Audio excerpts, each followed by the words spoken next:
Selamat malam, kami mahasiswa dari Universitas Nusa Nipah Maumere, Program Studi Pendidikan Guru Sekolah Dasar, Fakultas Keguruan dan Ilmu Pendidikan. Pada kesempatan ini, telah hadir bersama kami, narasumber kami, Ibu Pendeta Yeni Sufiani. Pada kesempatan kali ini, kami akan mewawancarai beliau terkait korupsi dari pandangan tokoh agama. Baik, langsung saja ke pertanyaan pertama. Menurut pandangan Ibu sebagai tokoh agama yang bergerak di bidang pembinaan spiritual, bagaimana Ibu melihat tindakan korupsi yang terjadi di daerah kita saat ini? Terima kasih. Bicara tentang korupsi, dalam iman Kristen itu adalah dosa. Melanggar salah satu dari 10 hukum Tuhan, itu hukum yang ke-8 yaitu jangan mencuri. Nah, terhadap tindakan korupsi yang terjadi di daerah ini, seharusnya itu tidak terjadi karena kita semua orang beriman, punya agama, dan itu dilarang oleh semua agama.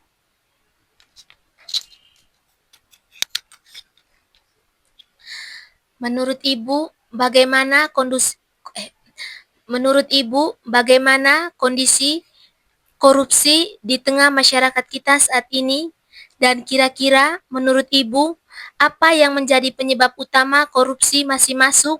Dan kira-kira bagaimana cara kita menyadari adanya penyebab tersebut? Dari beberapa berita yang beredar, kalau mau dinilai, kondisi korupsi di daerah kita, Kabupaten Sika ini cukup memprihatinkan. Penyebabnya mungkinkah orang merasa bahwa dia punya kuasa dan ada kesempatan untuk melakukan korupsi. Nah, kita bisa menyadari itu ketika segala sesuatu tidak berjalan sesuai dengan yang sudah direncanakan. Menurut pandangan Ibu, di tengah maraknya kasus korupsi yang melibatkan umat beragama, mengapa ajaran agama yang begitu kuat ternyata tidak cukup untuk menahan perilaku korupsi? Karena tiap orang itu punya kehendak bebas.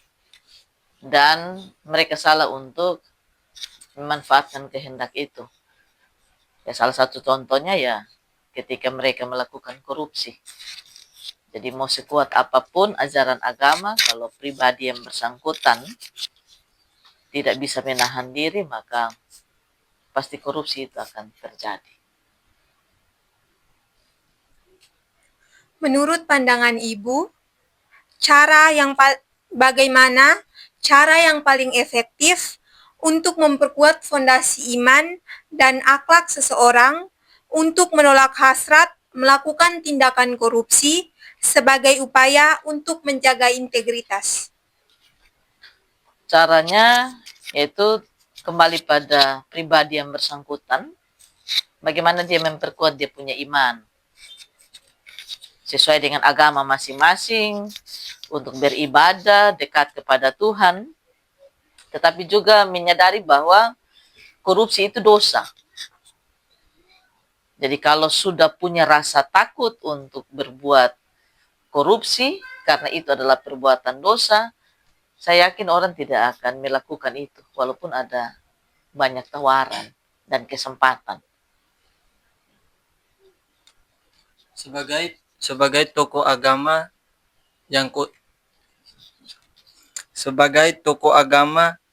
konsisten berjuang untuk kemanusiaan, apa pesan Ibu bagi mahasiswa agar tidak hanya cerdas akademik tetapi juga memiliki integritas sosial untuk menolak korupsi dalam bentuk apapun di masa depan? Pesan saya untuk kalian, jadilah pribadi yang cerdas, tetapi juga takut Tuhan. Harus punya iman yang kuat dan selalu bersyukur untuk apa yang kalian miliki. Jadi masa depan ini masih panjang, jadi ketika kalian mampu untuk menjadi pribadi yang terbaik, sebenarnya bukan hanya terbaik bagi diri, keluarga, tetapi juga untuk Tuhan yang diimani. Baik Ibu, mungkin ada kata-kata motivasi untuk generasi muda saat ini. Untuk generasi muda sikap, rajin belajar, hidup takut Tuhan, selalu bersyukur, pegang iman, jangan mau untuk diajak berbuat dosa. Dalam hal ini untuk korupsi, karena apa yang dilakukan itu tentu bertentangan dengan ajaran agama kita masing-masing, dan miliki keyakinan bahwa masa depan itu sungguh ada di dalam Tuhan. Baik Ibu, terima kasih atas waktu dan informasi yang diberikan. Semoga informasi yang diberikan dapat menambah wawasan dan bermanfaat bagi kita semua. Mohon maaf jika ada kata yang kurang berkenan. Selamat malam dan terima kasih. Terima kasih.